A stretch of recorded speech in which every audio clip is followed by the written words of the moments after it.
Beti maite izan dut korrika, eta euskera, eta nire ametsa beti izan da, hori furgonetero izatea.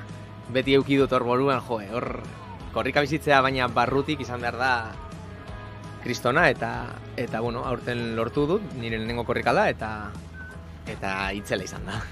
Korrika izan da oso hunkigarria, pertsona pilok hartu du parte, eta hori ikustea, eta haien irribarrea ikustea nola zain dauden lekukoa hartzeko ia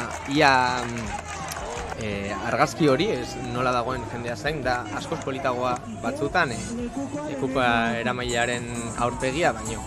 Ze ikusten duzu jendea urduri, jendea posposik, eta da euskararen jaia, baina alaitasunaren jaia bai da. Ze dena da oso alaia, irribarre pilo, eta horrek ematen digu guri behar dugun indarra jarraitu ahal izateko gure txandaluzeak.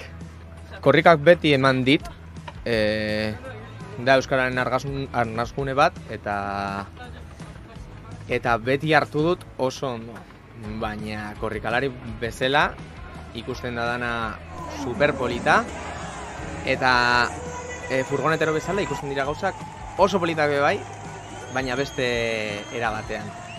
Eta bai, korrikak eman dit asko, eta etxera heltzean, ez dakit ni pentsatu, buruari buelta asko emango dizkiot, ze honek benetan ikutzen dizul, ez dakit non, baina